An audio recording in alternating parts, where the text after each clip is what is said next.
இந்த போட்டி இன்னும் ஸ்ட்ராங்கா மாறப்போகுது. 100% வெற்றி நமக்கே. என் நெஞ்சில் குடியிருக்கும்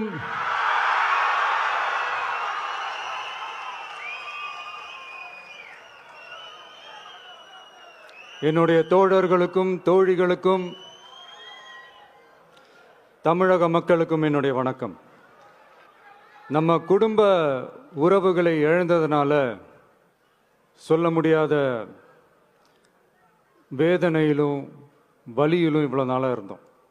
அப்படிப்பட்ட அந்த சூழலில் நம்ம சொந்தங்களின் மனம் பற்றி இருக்க வேண்டியது நம்மளுடைய கடமை. அதனால தான் அவங்களோட சேர்ந்து அமைதி காத்து வந்தோம். ஆனால் இப்படி அமைதி காத்து வந்த நேரத்தில் நம்மளை பற்றி வன்ம அரசியல் வலைகள்,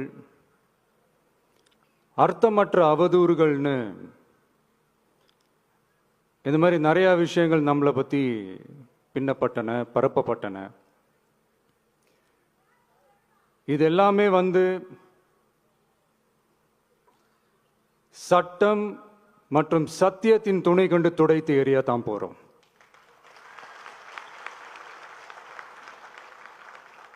பட் அதுக்கு முன்னாடி தமிழக சட்டமன்றத்தில் நமக்கு எதிராக நிகழ்த்தப்பட்ட ஓர் உரைக்கு ஒரு நாகரிக பதிலடி கொடுக்கணும்னு நான் நினைக்கிறேன்.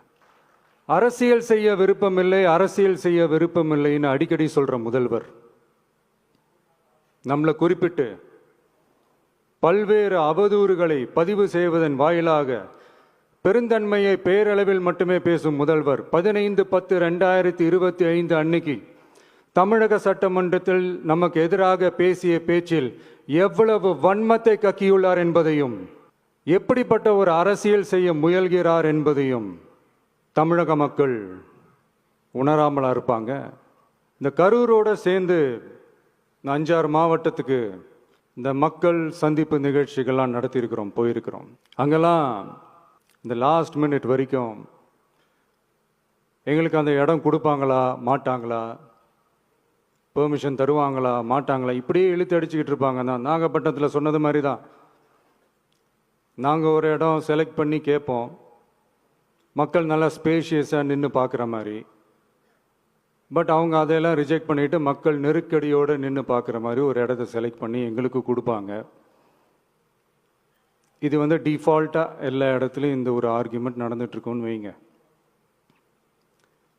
அது மட்டும் இல்லை, இந்தியாவிலேயே எந்த ஒரு அரசியல் கட்சி தலைவருக்கும் கொடுக்கப்படாத கண்டிஷன்ஸ். பஸ்ஸுக்குள்ளேயே இருந்து பார்க்கணும், மேலே கை காட்டக்கூடாது, இப்படிலாம் ஒரு அதீத கட்டுப்பாடுகளை கொடுத்த உடனே எங்கள் சைட்லேருந்து ஒரு அறிக்கையும் வெளியிட்டோம். அது மட்டும் இல்லை, தமிழக வெற்றி கழகம் சார்பாக அனைத்து கட்சிகளுக்கும் சமமாக ஒரு முறையான ஒரு பொது வழிகாட்டு முறைகள், SOPஸ்ன்னு சொல்லுவாங்க, அதையும் வழங்கணும்னு சொல்லி உயர்நீதிமன்றத்தையும் நாடி இருக்கணும். இதுவும் தமிழக மக்கள் உணராமலா இருப்பாங்க?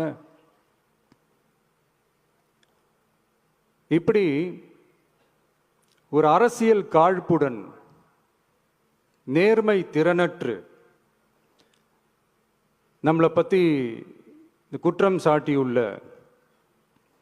குறுகிய மனம் கொண்ட முதல்வர் அவர்களுக்கு ஒரு சில கேள்விகள். உச்சநீதிமன்றத்தில், அதாவது 13/10/2025 அன்னைக்கு உச்சநீதிமன்றத்தில் நடந்த அந்த விவாதங்களை வைத்தும் அந்தந்த உத்தரவுகளை வைத்தும் இந்த கேள்விகள். இப்படி பொய் மூட்டைகளாக நம்மளை பற்றி இந்த அவதூறுகளை அவிழ்த்து விட்ட முதல்வர் அவர்களுக்கும் திமுக அரசுக்கும் சார்பாக கோடிகளை கொட்டி அமர்த்தப்பட்ட அறிவார்ந்த வழக்கறிஞர்கள் அவங்க இந்த கபட நாடக திமுக அரசோட தில்லுமுல்லுகளை தாங்கி பிடிக்க இயலாமல் உச்சநீதிமன்றத்தில் திக்கு திணறி நின்றது முதல்வர் அவர்களுக்கு மறந்துவிட்டதா? இந்த கரூர் சம்பவத்துக்கு அப்புறமே அவசரமாக ஒரு தனிநபர் ஆணையம், அந்த தனிநபர் ஆணையத்தை அவமதிக்கிற மாதிரி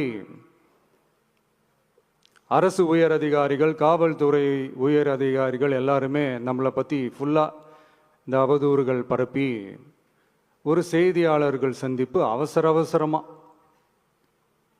இதெல்லாம் ஏன் நடக்குது? எதுக்காக நடக்குது? அப்படின்னு ஒட்டுமொத்த தமிழக மக்களும் கேள்வி கேட்க ஆரம்பிச்சாங்க. இதுவும் தமிழக முதல்வர் மறந்துட்டாரா? அதுக்கப்புறம் அந்த தனிநபர் ஆணையத்தை தலையிலேயே கொட்டி வீட்டுக்கு அனுப்பிச்சிட்டாங்க. அது வேறு விஷயம். இப்படிலாம் கேள்வி கேட்ட உடனே ஏதாவது பதில் சொல்லி ஆகணும்ல. அதனால சட்டமன்றத்தில் பேசும்போது உண்மை நிலையை தெளிவுபடுத்தத்தான்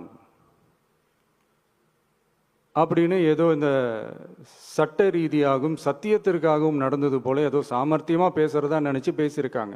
இப்படி ஒரு 50 வருஷமா பொது வாழ்க்கையில் இருக்கிற ஒருத்தவங்க ஒரு முதல்வர் அவர்கள் சொன்னது எவ்வளவு பெரிய ஒரு வடிகட்டின பொய் சப்பை கட்டுன்னு நான் சொல்லலை, உச்ச நீதிமன்றம் சொல்லியிருக்கிறாங்க. அவங்க சொன்னதெல்லாம் கொஞ்சம் என்னன்னு கொஞ்சம் லைட்டாக பார்ப்போமா? The comments which have been made before the media by the top officers of the police department may create doubt in the minds of the citizenry on impartiality and fair investigation. The faith and trust of the general public on the process of investigation must be restored in the criminal justice system. அதாவது அரசு காவல் உயர் அதிகாரிகள் ஊடகங்களிடம் பேசியது என்பது பொதுமக்களிடையே நியாயமான விசாரணை நடக்குமா என்ற சந்தேகத்தை ஏற்படுத்தக்கூடும் என்றும், நியாயமான விசாரணை மூலமே அந்த சந்தேகத்தை மீட்டெடுத்தே ஆக வேண்டும் என்றும் உச்சநீதிமன்றம் தமிழக அரசின் தலையில் ஓங்கி நறுக்கு நறுக்கு நறுக்கு என்று கொட்டியதை முதல்வர் அவர்கள் மறந்துட்டாரா? மாண்புமை சென்னை உயர்நீதிமன்றத்தின் மாண்புமிகு நீதியரசர் SIT அமைத்து உத்தரவிட்டார் அல்லவா?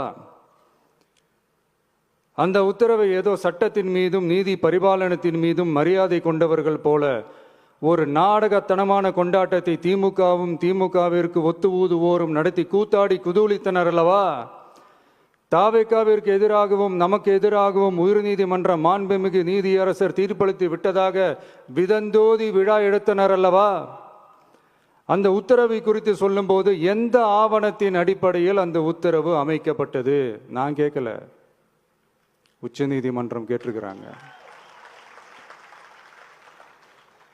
The judgment is completely silent about how learned single judge arrived at such a conclusion and what material was pursued by the court என்று உச்சநீதிமன்றம் உரத்த குரலில் கேள்வி கேட்டது. அப்போதும் கூட உச்சநீதிமன்றத்தில் திமுக அரசுக்காக வாதாடிய அறிவார்ந்த மூத்த வழக்கறிஞர்கள் பதில் சொல்ல இயலாமல் வாய் மூடி மௌனம் காத்ததை நாடே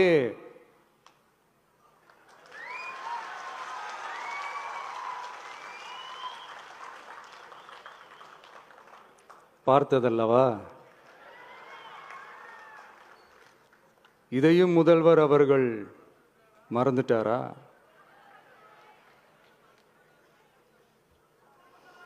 Such petition ought to be dealt with by the division bench, registering as public interest litigation in right earnest and not to be dealt with by a single bench. அதாவது பொது வழிகாட்டு முறைகளான SOP அமைக்கப்பட்டு வெளியிட வேண்டும் என்ற கோரிக்கையுடன் வந்த ரிட் மனுவை நீதிபதிகள் டிவிஷன் பெஞ்ச் தான் கையாள வேண்டும், தனி நீதிபதி பெஞ்ச் கையாளக்கூடாது என்றும் உச்சநீதிமன்றம் சொன்னதல்லவா? அது மட்டுமா, கோரிக்கையே இல்லாமல் SIT அமைக்கப்பட்டது எந்த வகையில் சரி என்றும் கேள்வி எழுப்பியது உச்சநீதிமன்றம். இது எல்லாமே அறியாமலோ இல்லை அறியாதது போலவோ உச்சபட்ச அதிகார மயக்கத்தில் இருந்து பேசினாரோ முதல்வர் அவர்கள்? மனிதாபிமானம், அரசியல் அறம், மாண்பு இதெல்லாம் எதுவுமே இல்லாம வெறும் பேச்சில் மட்டுமே பேசிக்கிட்டு அரசியல் ஆதாயம் தேடுற ஆட்டத்தை ஆடத் தொடங்கிவிட்டார் முதல்வர் அவர்கள். இதெல்லாம் என்ன அவங்களுக்கு புதுசா? என்ன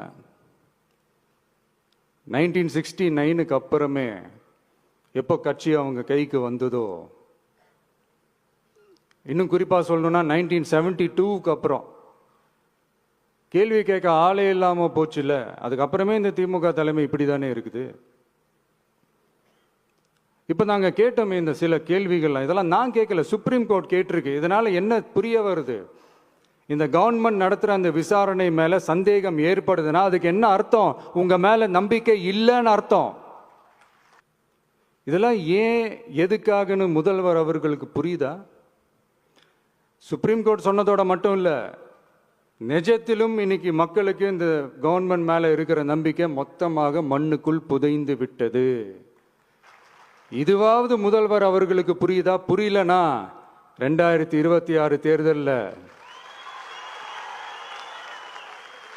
இந்த திமுக தலைமைக்கு மக்கள் இன்னும் ஆழமா அழுத்தமா புரிய வைப்பாங்க. அப்ப கூட இவங்க என்ன பண்ணுவாங்க தெரியும்ல, 5 வருஷத்துக்கு ஒரு வாட்டி பழக்க தோஷத்தில் ஒரு அறிக்கை ஒன்று வெளியிடுவாங்களே, மக்கள் தீர்ப்புக்கு தலை வணங்குகிறோம் அப்படின்ட்டு அந்த அறிக்கையை வெளியிட்டுட்டு இப்போ அறிவாலயத்தில் போய் ஓடி ஒளிஞ்சுப்பாங்க. இப்பவே ரெடி பண்ணி வச்சுக்கோங்க அந்த அறிக்கையை. எப்படி? மக்கள் தீர்ப்புக்கு தலை வணங்குகிறோம். நான் போன பொதுக்குழுவில் சொன்னதை தான் இங்கே நான் திரும்பவும் சொல்கிறேன். இயற்கையும் இறைவனும் நம் தமிழக சொந்தங்களின் வடிவில் மாபெரும் மக்கள் சக்தியை நம்ம கூடவே நிற்கும் போது எம் மக்களுக்கான அரசியலை தடுப்பவர் எவர்? அதனால தோழர்களே, நமக்கு வந்திருக்கிற இந்த இடையூறு வெறும் டெம்பரவரி மட்டும்தான். எல்லாத்தையும் தகர்த்தெறிவோம், மக்களோட கை கோர்த்து நிற்போம், மக்களோட களத்தில் போய் நிற்போம். நம்ம பயணத்தில் தடம் மாறவே மாட்டோம். இப்பவும் சொல்றேன், 2026 2 பேருக்கு நடுவில் தான் போட்டியே.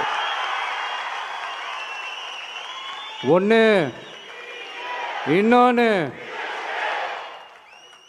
இந்த போட்டி இன்னும் ஸ்ட்ராங்கா மாறப்போகுது. 100% வெற்றி நமக்கு. வாகை சூடுவோம், வரலாறு படைப்போம், கான்பிடண்டா இருங்க, நல்லதே நடக்கும், வெற்றி நிச்சயம். மீண்டும் சந்திக்கும் வரை நன்றி, வணக்கம்.